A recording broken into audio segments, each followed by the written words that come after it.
United States of people having business in front of this organization. Benno, and then Michelle. Thank you, Steph. German outlet Der Spiegel and the British Guardian and others published last week a comprehensive research about snipers of the Israeli army. This research lays out that these snipers allegedly killed unarmed Palestinians in Gaza and some Palestinians who wanted to help others who were shot already. Did you see these articles? Do you have a yeah, I mean, I read the article. I saw the pictures, the X-ray pictures that were posted, which makes for harrowing reading. I think this is just another reason why there will need to be accountability, and there needs to be accountability for all the violations that we've seen in Gaza. If it proves to be true that Israeli snipers killed unarmed civilians, would that amount to a war crime? Look, what I can tell you is that the killing of civilians and the targeting of civilians, including children, is obviously against international humanitarian law. You called for accountability. Does that mean you call for an investigation in this matter? Yes, we do. And there are, I mean, as we've said here repeatedly, Benno, there are various mechanisms through which accountability can be had. Sorry, please. Please, thank you. Can be had. What is important is that the Israeli authorities cooperate with those mechanisms, which has yet to be the case. Last one on this. One of the snipers is a German citizen. Do you also call on the German authorities to conduct accountability or conduct an investigation? Everyone who is involved in what has happened in Gaza will need to look at their conduct. Abdelhamid. Oh, pardon, Michelle. Sorry, she's such a wallflower. Thanks. Yeah. That was a compliment. Yeah. Just to follow up on Emily's question, have any other countries told the UN they're having issues with visas? I haven't gotten an update from our legal office this morning. I will check if they have formally complained to us. But as I said, we've seen the press reports. There's still time between now and the general debate, so we do hope the visas will come through. But also other countries. Yeah, I will check. Yeah. Okay, cool. Okay. And then has a meeting been locked in between the Secretary General and President Trump for next week? We expect to have a bilateral on the first day, as the Secretary General and the U.S. President traditionally have. Abdelhamid. Thank you, Steph. I have a couple of questions. First, today is the 710th day after the massacre started in Gaza. So again, I will keep reminding you that the number of days should be mentioned in your briefing. So there's 425 died of famine, including 145 children. And I don't see also you don't shed light on people who died out of hunger. I mentioned, Abdelhamid, with all due respect, this is what I read out to all of you. I read out the number of people who had died of hunger, and I specifically cited the number of children who had died of hunger. So what is your question? My question is, when you mentioned that the UNRWA buildings had been attacked, 10 of them, 7 schools and 2 clinics, does that make a war crime? Clearly, and not like what Ms. Baerbock said. Yeah. Hitting UN premises, which are well known to everyone, which are being used as shelters, goes against international humanitarian law. But you can't classify it as a war crime. Judicial authorities will have to make that determination. Yes, sir. On a less serious matter. Your microphone, please, because your microphone is a serious matter. Yes. Thank you, Stefan. On a less serious matter, you've probably seen the reports about the postcard that was delivered 72 years later from the United Nations. What does that say to you? It took 72 years for a letter to be delivered. Well, I'm probably still waiting for some mail, but I had not seen that story, so I'm happy to look into it. Yes, sir.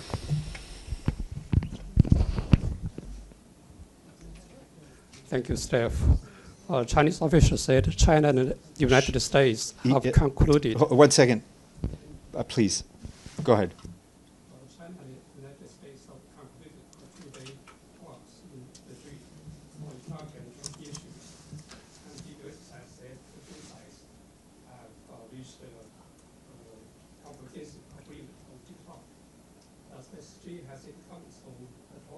Look, I'm not going to have a comment on the substance of the talk, but I can tell you we welcome and we encourage high-level dialogue between the world's two biggest economies, because their economic relationship has an impact on the global economy. Okay. Deji. Yeah.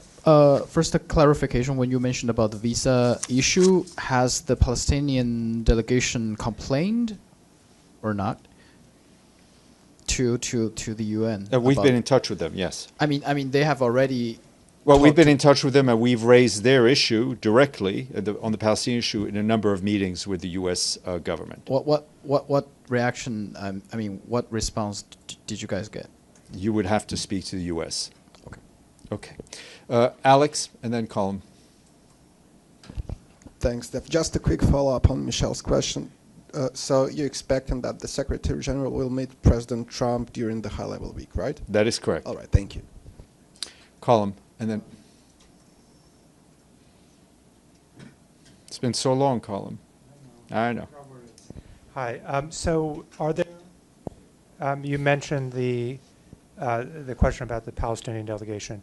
Are there other delegations that you have that raised concerns? No, as I said, I'm not aware of any other delegations that have raised concerns directly to us. I will check after this briefing. My answer to Amélie is that I'd seen the press reports on that.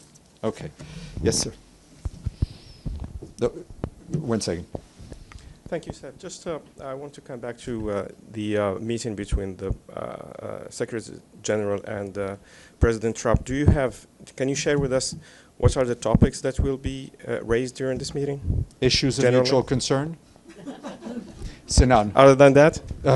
That covers quite a bit, trust me. Sinan. Thank you, Steph. As you know, the Syrian president, interim president, is coming to UN next, I think, during the UNGA. Yeah. So I wonder if he's going to meet with Secretary General, like one-to-one. I have no doubt that, I don't have a confirmation because we don't have all the bilaterals yet, but I'm sure if one is requested, one will be granted. Pam.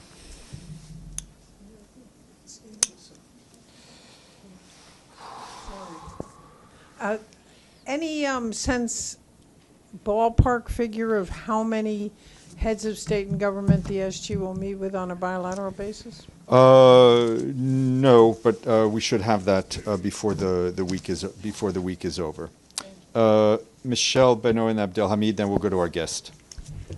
Just a question on security for the GA next week. Obviously, we know it's very, very tight anyway, but just in the wake of recent events in the United States, are there any plans to tighten security in any way? I mean, the security within the UN complex is, during the J, is as tight as it can be. We are obviously in close contact with the host country authorities, Secret Service, State Department, and of course the NYPD. They will take the measures they need to take outside. I do expect a press briefing, I think Thursday morning outside the gates. That'll include UN security, Secret Service, NYPD, State Department, and others. We'll confirm that. What? A press briefing. So if you consider yourself part of the press, you would be welcome. I know. Benno. The bilat between Mr. Guterres and Mr. Trump, would it be the first time they speak to each other since Trump was sworn in? It would be the first official bilateral, yeah. I mean, and there's no phone. There was no phone call, as you know. I think they've exchanged words in different settings at summits. I mean, exchanged words in the most diplomatic and polite way. Like, you mean they've greeted each other? I'm saying. Were they texting? Abdelhamid. Thank you, Steph, again. If Prime Minister Netanyahu comes to the UN headquarters and wanted to meet with the Secretary, would the Secretary meet with a war criminal? As you know, there is a standard operating policy in the agreement between the International Criminal Court and the United Nations Secretariat that allows senior UN officials to meet with people who may be indicted if it is in the furtherance of operational needs. If such a bilateral is scheduled, I will let you know. Chris. Just on the visa issue, Steph, are you having to discuss any contingency plans should more countries be denied their visas to attend. I think next week. those are discussion. I mean, in terms of, let me be clear. There is no discussion that I've heard or seen about moving, right? We had this issue of misinformation last week. In terms of contingency plans of people being speaking via video, those are decisions that have to be made by the General Assembly membership. Okay. Yes, please. Nepal has a new prime minister, as you may be aware now. Has the Secretary General been in touch with her, or will she be expected? No, not yet. But we obviously welcome her appointment, and the UN stands ready to assist Nepal in this transitional and challenging moment. Pam. Just to follow up on security. Do you expect that diplomats will have to go through metal detectors this year within the building? I don't know. Last question in the back, please. Does the SG have any comments on the adoption of the report on GA revitalization work? It was adopted September 5. Any comment on it? There's been, experts have said it's low on transparency and inclusion. Does the SG have any comment on that? Far be it from the Secretary General to opine on General Assembly resolution. I mean, it's the work of the revitalization is important. I think that resolution, just more on a personal note, I think carries a lot of interesting information about the selection of the next Secretary General. Okay. Mr. Fletcher is happy to wait another half hour. Yeah. Thank you, Steph. Real quick, will the SG meet with Mr. Trump before the opening of the general debate? Will that bilateral? No, the bilateral traditionally happens in the morning of the 11th once they've both done addressing. Mr. Fletcher, no more hiding.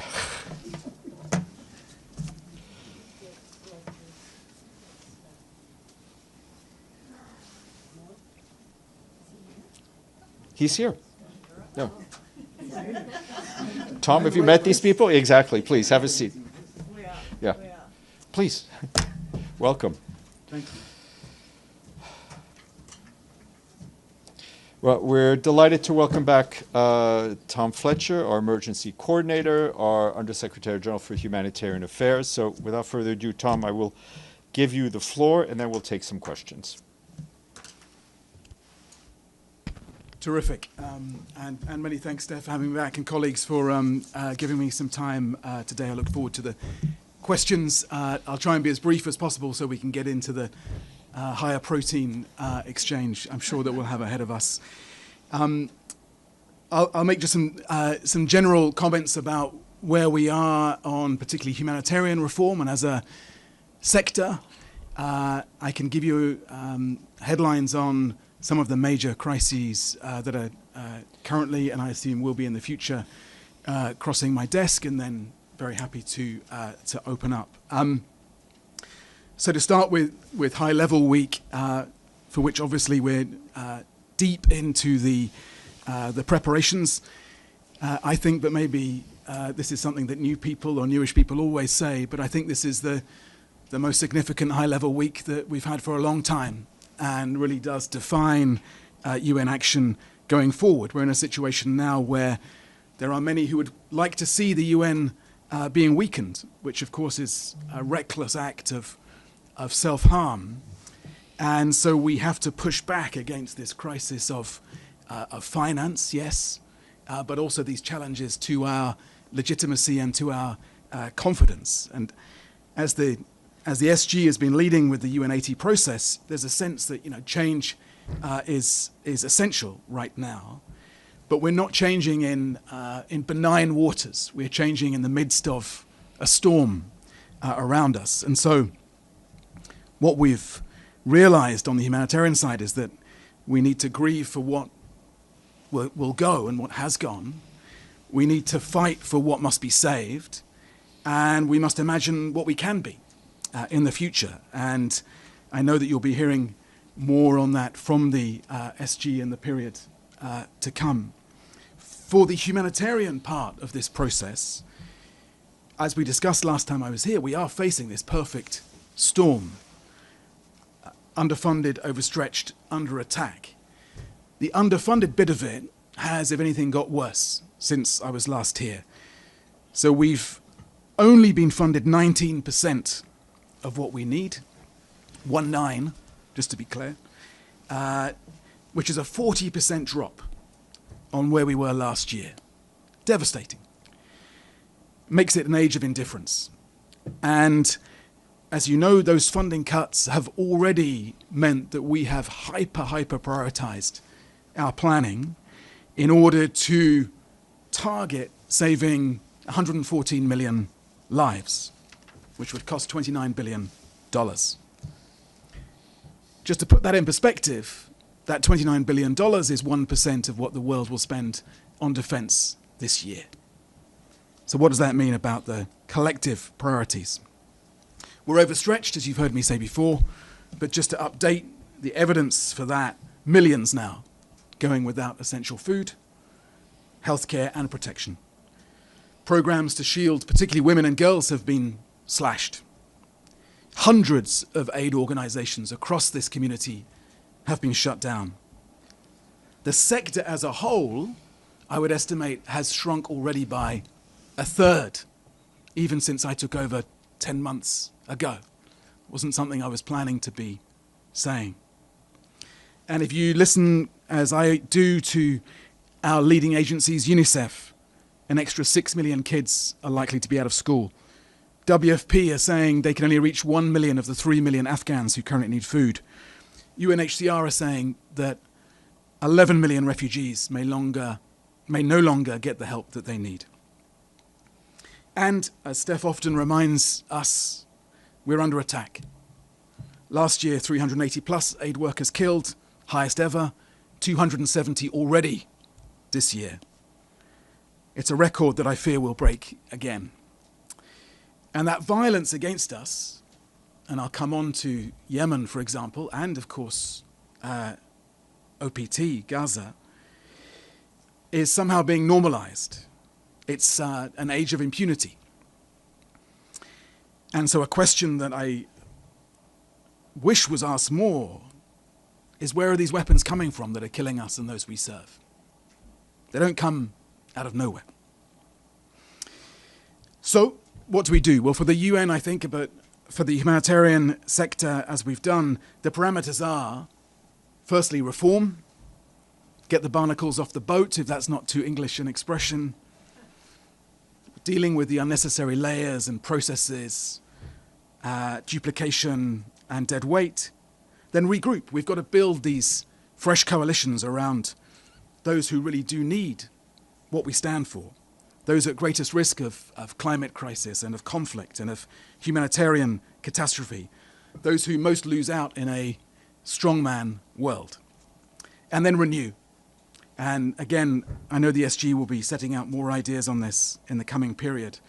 We've got to have an element of idealism and hope to how we renew, how we build that genuinely global organization, how we ensure that we are saving lives, building resilience, stopping conflict, defending rights, and how we prepare humanity for the impact of climate crisis and artificial intelligence. On the humanitarian reset, we're now well into that implementation phase. That old model is gone. And we mourn the consequences of that for those that we serve, but we won't stick around and be held up from actually then pushing through the changes we need to make sure that we save as many lives as we can with the money that we have. So you'll see more, I hope, direct assistance, cash in people's hands. You'll see women and girls at the heart of the response.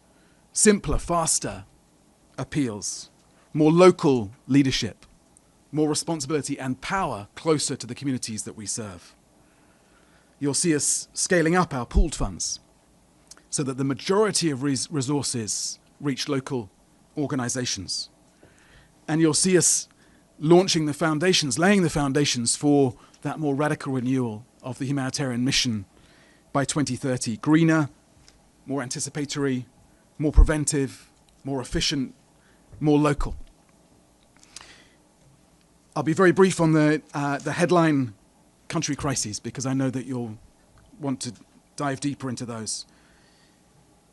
Gaza OPT, as you hear from Steph, more than 500,000 people face catastrophic hunger. We fear that number could exceed 640,000 by the end of this month. As I said in Geneva, after the last IPC report, it's a preventable, a predictable famine. But we can stop it. Gaza's women, elderly, children can't eat. Statements of concern. And a reminder, as so often, during the ceasefire earlier this year, when I was in Gaza, thousands of truckloads of aid entered, proving that we can save lives at scale if humanitarians are allowed to do that. So, we need the crossings open, we need functional access, we need unimpeded safe passage inside Gaza, we need the looting to stop, we need the hostages to be released, we need a ceasefire now. And all of this, of course, is against a backdrop where the rules of war are being corroded day by day. We've heard Israeli ministers talking openly about flattening Gaza and forcing people out permanently, bombing food aid, and so on. And I've said consistently, I don't think that we have to choose between condemning the starvation of civilians in Gaza and demanding the unconditional release of hostages. We must do both. We don't have to choose between fighting anti-Semitism and holding Israel to the same laws as everyone else. We must do both. I've just come from a call with our excellent humanitarian coordinator, resident coordinator in OPT, and the simple version of our plan to stop the Gaza famine: ceasefire, hundreds of trucks a day, full access, safe routes, end the bureaucratic delays, restore power and water, and allow commercial traffic. None of that is complicated. Sudan will be a big theme for High Level Week. As you know, largest humanitarian crisis in the world, more than 500,000 people now in famine-like conditions. 30 million people need aid, and sexual violence, as I've been hearing from Sudanese NGOs in the last few days, is rampant. Particular focus on trying to get this siege of El Fasher lifted. 900,000 people there in desperate, desperate need of our life-saving work. That will be a big theme of the coming days. Syria, looking to see how we can use the visit of the president and his team to ensure we've got the right balance in the conversation between the humanitarian imperative and that longer-term development and resilience and reconstruction effort that will allow the people of Syria, as they wish to reduce that dependence on humanitarian aid. So a real moment, I think, another big theme for High Level Week is getting that right. Last couple, Haiti. I was in Haiti last week for 3 days and saw crisis hitting from all sides, the violence, displacement, collapsing services. I do encourage you to read the articles that Jacqueline Charles wrote for the Miami Herald. She was with me for that time, and she can articulate much more eloquently than I can what we saw. The violence has to end. I saw the last functioning hospital in Port-au-Prince pushed to the brink. Real concern over the sustainability of that operation. I met young people trapped by violence but who are finding ways to rebuild their lives. Spoke with many of the IDP families living in the most unthinkable conditions. And, most challenging, spent a long meeting with survivors of gender-based violence who have faced just unspeakable and repeated attacks. Quiet courage, but they should not have to be asked to show such courage. So we're doing all we can there. I've just come from a conversation with the team in country, but it's one of the crises alongside DRC and Afghanistan where the funding cuts are hitting hardest, less than 12% of what we need. Afghanistan, I've discussed here before. The challenges. I think I've visited since I last joined you and went to Kandahar, Kunduz, Kabul. Of course, the recent earthquakes have then devastated nearly 500,000 people, claiming thousands of lives, many homes destroyed, livelihoods decimated. And so we have a flash appeal out at the moment to respond to that earthquake.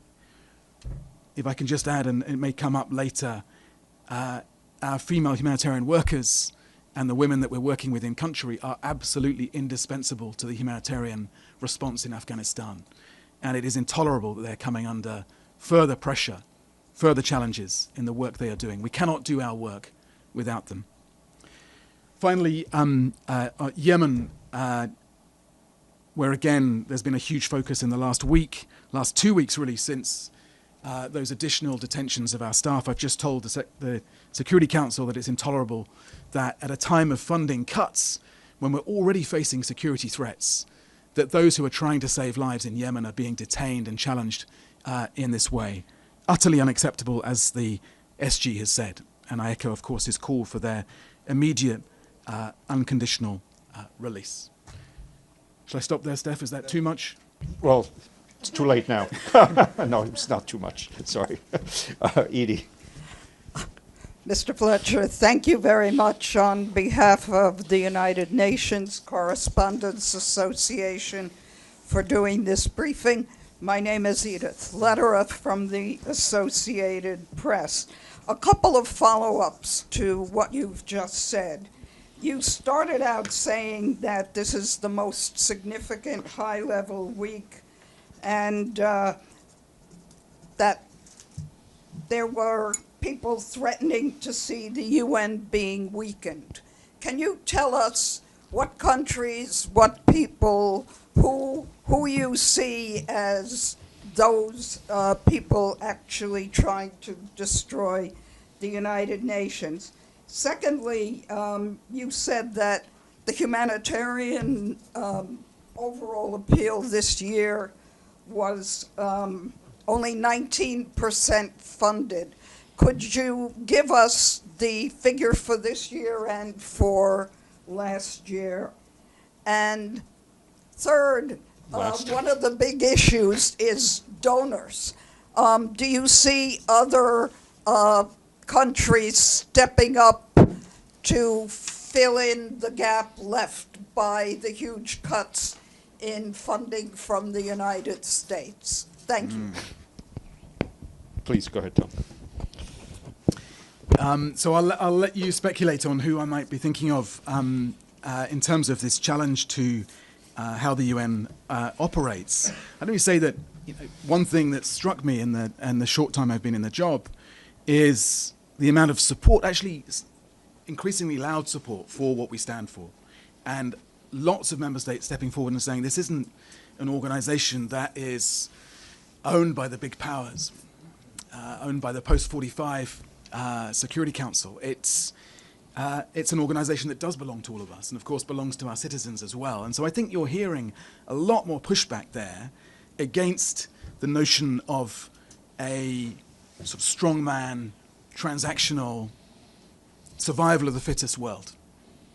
We know where that leads, and we know why we were created as an institution. And it's unfashionable in a way to be defending institutions at the moment and defending structures and hierarchies and order, but the alternative is disorder and chaos.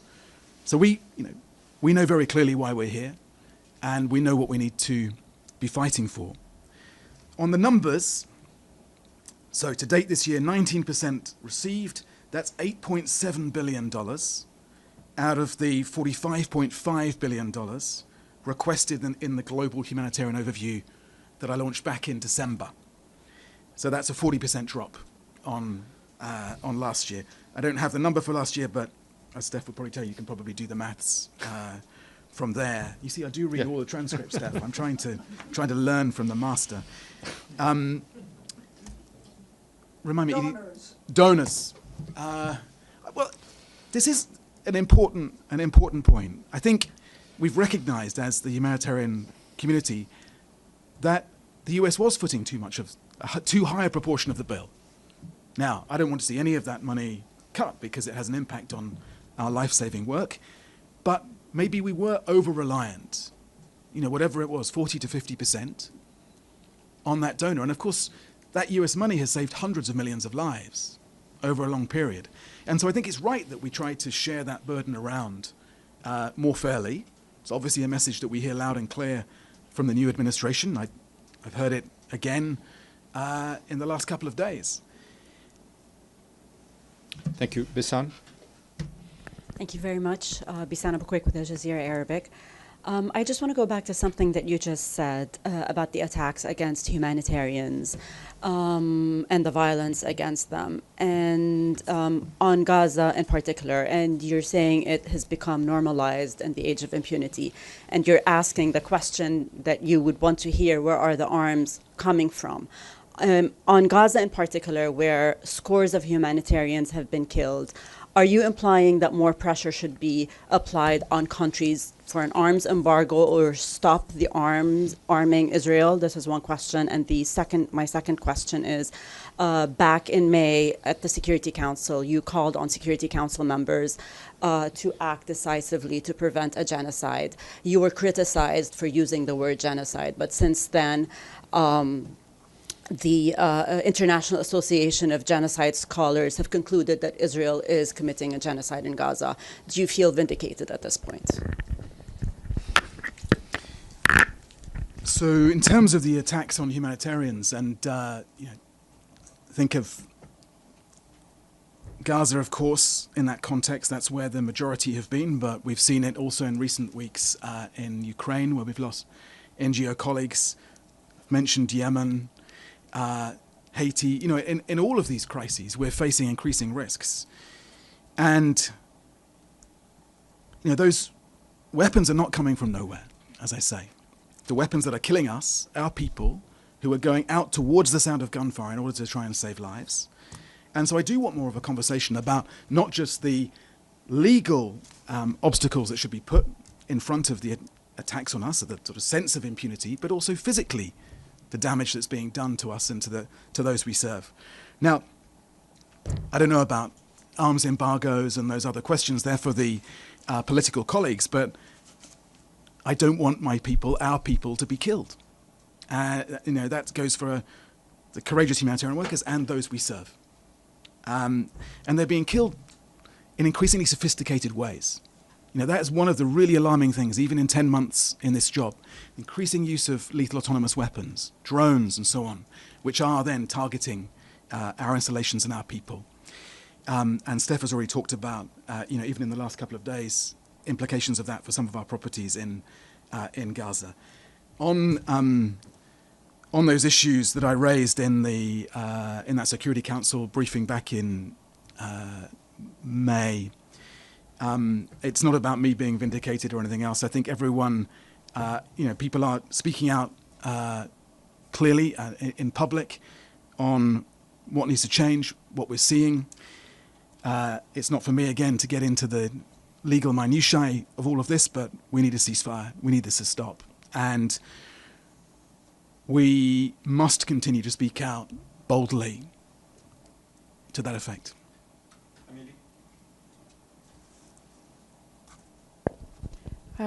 Thanks. Amélie Bottelier from AFP News Agency. You were just in Haiti, and it's a country that have been deprived of a lot of media coverage because a lot of us cannot go there. You've been there, so can you describe what is it to live? How is it to live in Port-au-Prince? I mean, we know that 90 or 95% of the capital is controlled by the gangs, but what does that mean for the population? And what did the population tell you about what they want from the international community, and especially is there any need for this new anti-gang force that the US is now promoting in the Security Council? Thank you. So they described to me, and you could see it in their eyes, and you'll see it in the videos that we've put out of that trip. I mean, they're just terrified. Moving across Port-au-Prince day to day, utterly terrifying.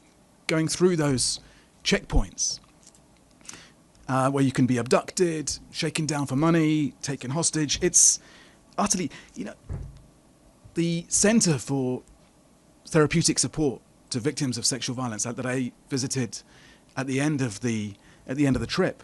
People talk about the need for that in the way they talk about the need for a pharmacy on the corner or a local school. It's like, well, of course, in our neighborhood, we have a pharmacy, a supermarket, and a center for the victims of sexual violence. And the women I met there describe how they are taking contraception in advance of going through checkpoints because they're anticipating the sexual violence they know they'll face, just going about their daily lives. So the level of brutality from the armed groups, the level of fear is really terrifying. And people want to be heard, they want to be supported. Mostly they ask for dignity. And at the moment, they don't feel they have dignity. And the conditions in the IDP site I visited were, as difficult as any I've seen in the 10 months in this job.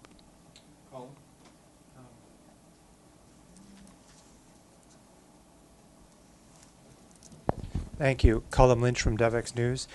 Just a couple more questions on numbers. You said that the humanitarian sector has shrunk by about a third, and I don't know if you have hard figures on that.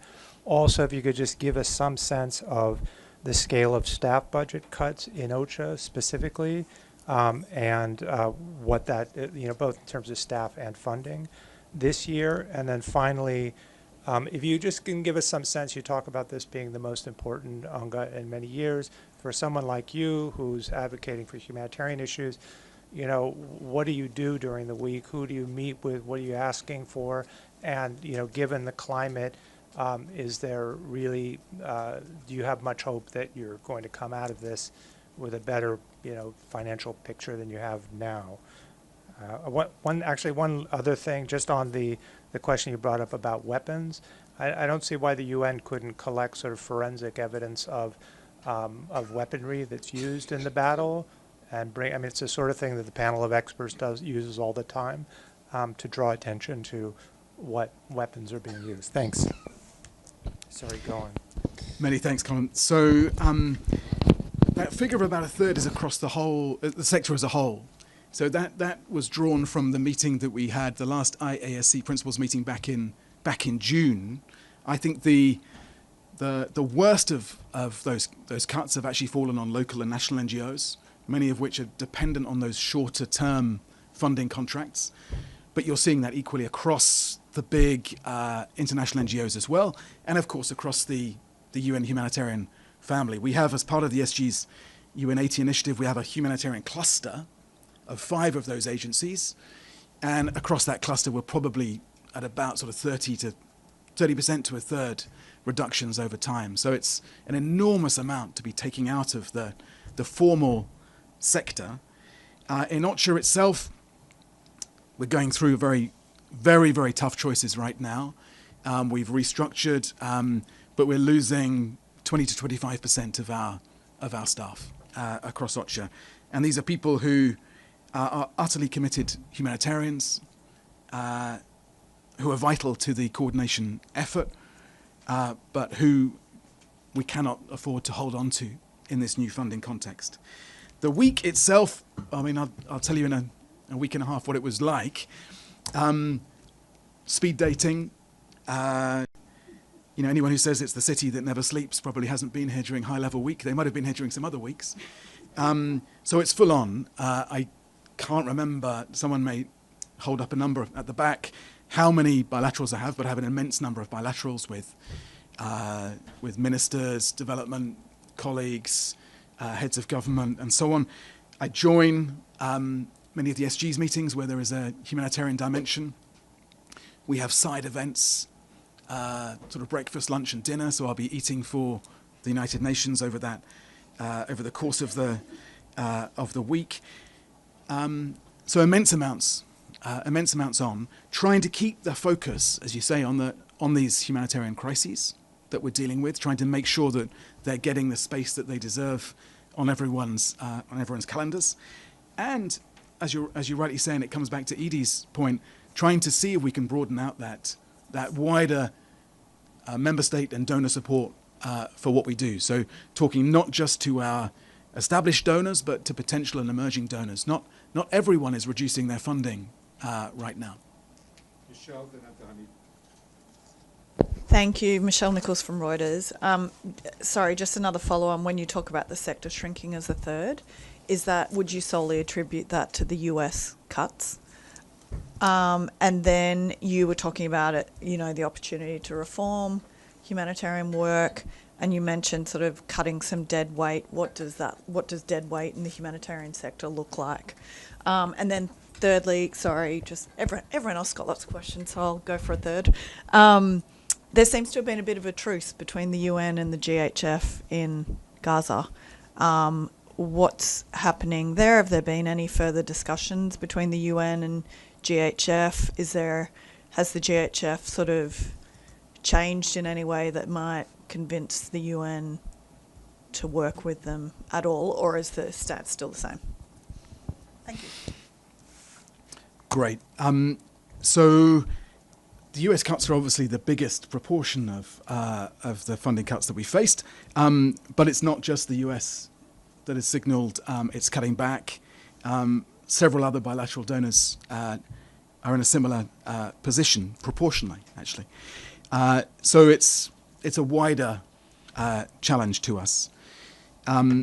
The dead weight in the system, perhaps dead weight is not a fair way to describe all of it, but there have been too many layers through the sector. The sector itself, often in the more expensive capitals of the world, has been big.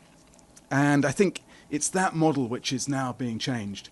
Incidentally, I was looking at big efficiencies across the sector before Elon Musk and Doge and others started talking about chainsaws and so on. We recognize ourselves, because we are close to those we serve, we recognize why we need to be more efficient.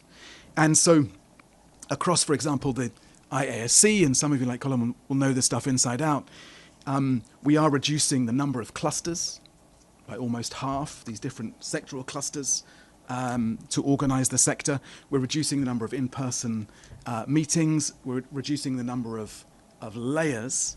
And we're shifting more power and resource to in-country teams, in-country leadership.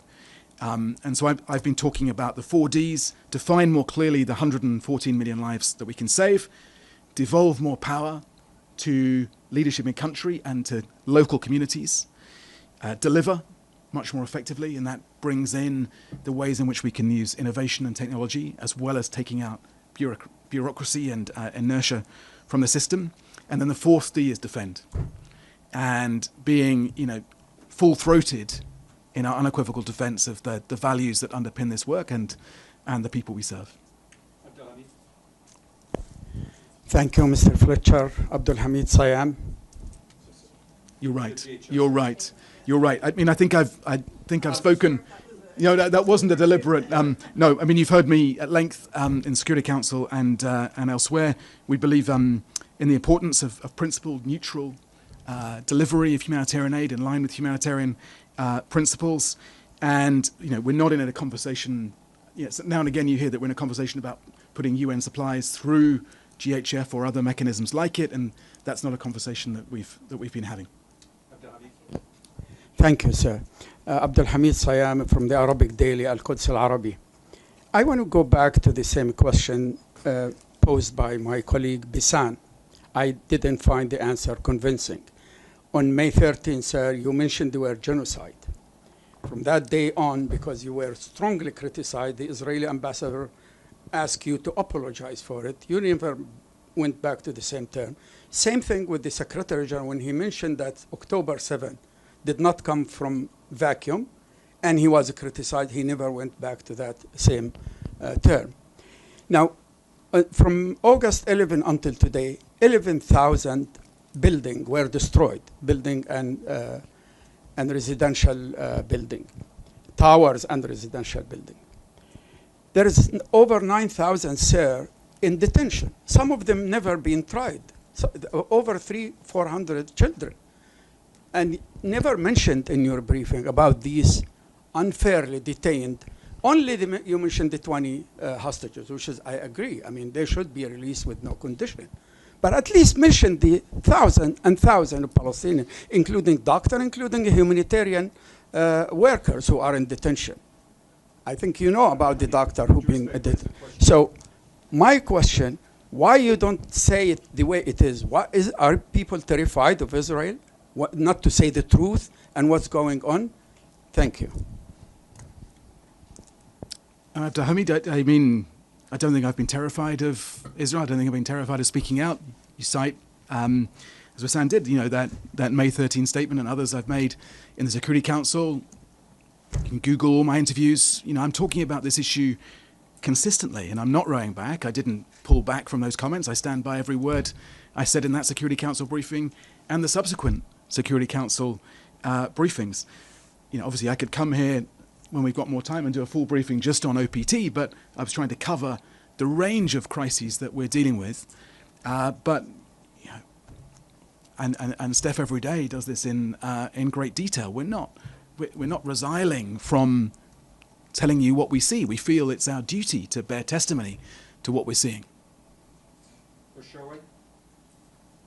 Sherwin Riceby's South African Broadcasting. Mr. Fletcher, let's go back to that May Council meeting, if we will. Your words exactly were, will you act to the Council, will you act decisively to prevent genocide and ensure respect for international humanitarian law? I wonder what your assessment is of the Council's response some 4 months later, and what might your recommendations be to that Council based on the response you'll give me now?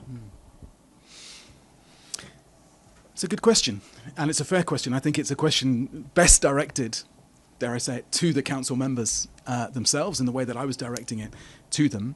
I think you have seen a more outspoken position by many members of the council.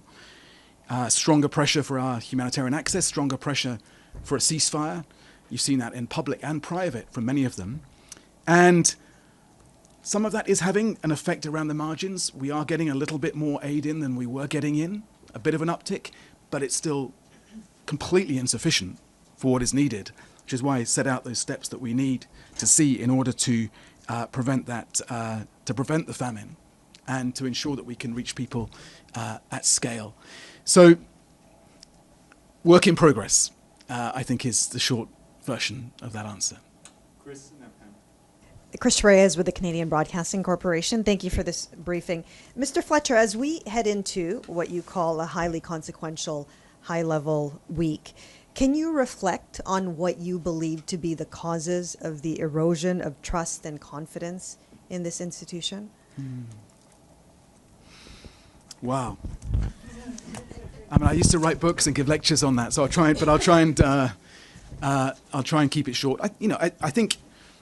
I think a lot of this goes back to the financial crash of 2008, 2009, and the way in which, rather than turning outwards, the world turned inwards after that. And we've seen that across so many societies. Rise of nationalism, rise of polarization.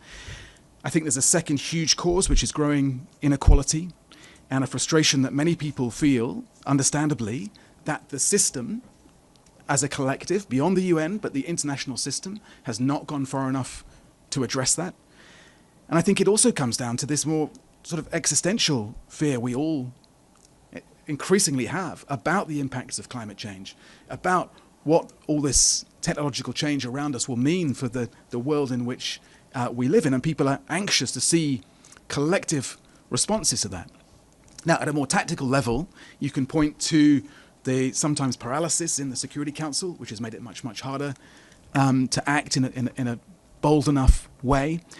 And this is why the SG has launched the UN80 initiative. We should always be thinking about how we can be more effective, more streamlined, and more focused on delivering for the people we serve. Pam, then Jessica. Thank you, Mr. Fletcher. Good to see you back. Pamela Falk from U.S. News and World Report. Back to your comment about the U.S. footing more than they might of the bill. It sounds like you have had some conversations with U.S. officials to get to that point. Is it at the Washington, you mentioned Elon Musk, is it at the Washington level or DOGE level, or is it US-UN that has more of the day-to-day conversations with you. And we've seen quite a few briefings of different agencies talking about private sector. Are you looking at the private sector? I mean, they've got a lot of money, and they're giving out a lot of money these days, more than governments seem to be. Have you looked at that, and is that a possibility? So short version, Pam, on where the engagements are, everywhere. So I've been in Washington even in the last couple of days, in very close touch with the US Chargé here in New York, US Chargé in Geneva. When I visit crisis countries, as I did in Haiti, I often touch base with the US rep there as well. So I saw Henry Worcester a couple of days ago in Haiti. So there is that's a load-bearing conversation, and there's an important engagement there because just as everywhere else, we need to listen. Private sector is an interesting part of this. I did an event a couple of weeks ago in Geneva with World Economic Forum where we're looking at where the private sector can play more of a role. It's one of those never-ending conversations, and it's often something, it will be in the notes somewhere that we say we need more support from private sector. We've got to find ways to make that more practical. And I've always thought that rather than us saying, we have a plan, it costs this much, give us some money, we should be saying, here are some massive challenges we have to crack. Can we solve them together? Where is it in your interest to help us crack these problems? And I find that opens up a more practical conversation with the private sector. And it's a conversation I have indeed been having with the Americans about how do we ensure that we bring them into the conversation to a greater extent. Thank you. Thank you. Jessica? Thank you so much for the briefing, Mr. Fletcher. Jessica Le Masurier from France 24. Continuing on the private sector, have you or will you meet with Johnny Moore or anybody else from the Gaza Humanitarian Foundation? If you've met already, what did you discuss? Would you consider partnering with them in any way? If you've not met with them, why not? What are your concerns? Well, it's one of the aspects of my job here that we meet everyone. It's the nature of the job, and there've been a well-publicized contact with the GHF. As I said in answer to one of the earlier questions, we have no intention of working through their mechanism, but we do have an interest in promoting this conversation about the importance of neutral, independent humanitarian aid delivery. And that's a point we make to everyone, including them. So you met in person with Johnny Moore, did you? This was an in-person meeting. Yes, it was. It has been well covered, I think, in the last few weeks. The new Humanitarian have got most of the detail on it.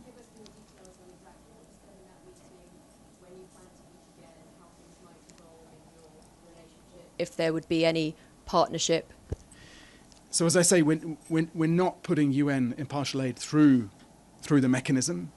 There was a conversation about the conditions on the ground and how can we overcome the challenges that we described, the obstacles that we face on the ground. And we restated, as we do in all of these conversations, our commitment to the way in which we deliver aid and the fact that we can do this at scale. We know how to do this. As I say, we were getting in 500, 600 trucks a day during the ceasefire, and we've now faced deliberate obstacles to that work. And we want everyone to hear what those obstacles are, and we want them addressed. Thank you, Sinan. Then Deji. Thank you, Mr. Fletcher. My name is Sinan Tunçdemir from Ruda Media Network on Syria. You just said looking to see how we can use the visit of the president of Syria and his team. So I wonder if you are going to meet him, what will be your message to him? I mean, the reason I'm asking that, how satisfied are you with the transitional government when it comes to delivering the humanitarian aids and cooperating with them? Especially, for example, we see what's happening there. I mean, since they've been in charge, more than 10,000 civilians got killed, and we see thousands of displacements. So giving effect, and what's your and how satisfied are you? And I have a second question, if you don't mind.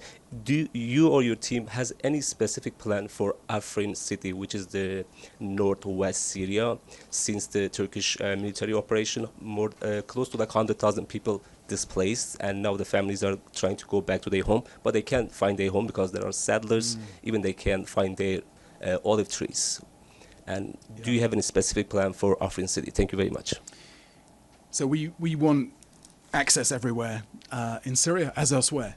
We don't want any impediments on where we can work, and our teams on the ground are regularly going out and doing recce visits to see what the needs are and where we can best help. So we're constantly adjusting the plan to make sure we're reaching people who most need our help. I think, on the Syrian president's visit, I think it will probably be one of the most visible parts of High Level Week, alongside a couple of other fairly high-profile visits.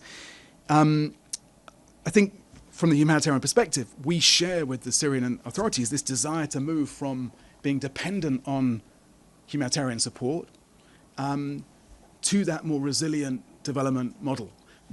We have an interest, and we share that with the Syrian authorities, in the humanitarian part of the system not needing to be in Syria. Here, in fact, everywhere, I want to put us out of business, ideally. We shouldn't be putting down deep roots. And there, we've had very encouraging conversations with them along the way, including when I visited back in December. And it's a practical conversation. Getting the checkpoints open, getting the border crossings open, ensuring that we have access wherever we need to go. And I'm sure I'll continue that when I see them next week. Deji, then Linda, two last quick questions, and so we're going to have to let Mr. Fletcher. Yes, Ms. You said you are meeting with the president? I think that was the question. You said you are meeting with the president? So certainly, as Steph said earlier on, SG is certainly meeting with the president. I haven't yet seen whether I'm on the dance card for that meeting, but I certainly will be getting together with the foreign minister and expect in some way to be encountering the president as well. Okay, Mr. Fletcher. Quick questions. Yeah, go ahead. Shudaji with Transcendental Television. Very quick question. You just mentioned that humanitarian workers are under attack. It's not physically. They are also being criticized. For example, in Gaza, the humanitarian operation, as well as you yourself, has been attacked by Israeli authority. Do you consider this a scapegoat for the Israeli authority who's responsible for the humanitarian situation in Gaza, or do you think it's a systematic stigmatization of the humanitarian workers? And what is the danger of that? Thank you. So it's my job to speak out and say what we see, particularly because you can't get in to witness and report on that yourselves. When you do it, you expect to get a certain amount of lively reaction, and I've experienced that. But it's not about me. I mean, being criticized in a Security Council statement or, at sort of press conference here is nothing compared to what the people of Gaza are experiencing, or indeed so many of the other millions of people that we're here to serve are experiencing. So I think there's a completely different scale to that, and we just have to keep focused on saving lives and being honest about what we see. Linda? Thank you, Mr. Fletcher. Apropos of the... Your microphone a little closer. I'm sorry. Apropos of delivery of aid in Gaza, you said it's part of your business to meet with all sides. You met with GHF, et cetera. How satisfied are you with, there is a war going on. How satisfied are you with Hamas's behavior in terms of allowing and facilitating the delivery of humanitarian aid? After all, the United States and Israel both say that there's been looting and they have been embedded with civilians and taking food. And what are your thoughts? So we are facing massive amounts of looting of our convoys, but we assess that most of that is coming from desperate civilians, absolutely starving, trying to feed their families, or from some of the armed gangs that operate, with seeming impunity around those areas that we then have to drive through on those very pre-scripted routes that we're given to drive along. Our assessment is that Hamas are broadly staying out of the way of the aid distribution, which we do through community networks and so on. We haven't hit major obstacles from them, but of course, they've got to release the hostages. that is an obstacle clearly, and we need some sort of transition to a better system for running Gaza as a whole. So they haven't been a major impediment to what we're doing. Can I guarantee that every grain of rice that gets looted from our lorries doesn't end up on the market in some way or doesn't get stolen by a Hamas fighter? No, it's impossible in those chaotic conditions to guarantee that. But we feel very confident that we have a system that ensures the majority does get to civilians. If we're allowed to operate, if we could flood Gaza with hundreds of trucks a day, the looting would go away, the prices in the markets would come down. So we know we can do that, and we can do that even in these incredibly difficult conditions that exist. Have you met with Hamas about this? We meet with absolutely everyone, as I say, all the time in every environment we work, that we work in. Thank you very much, Tom. Thank you. George, can you everybody? Thank you.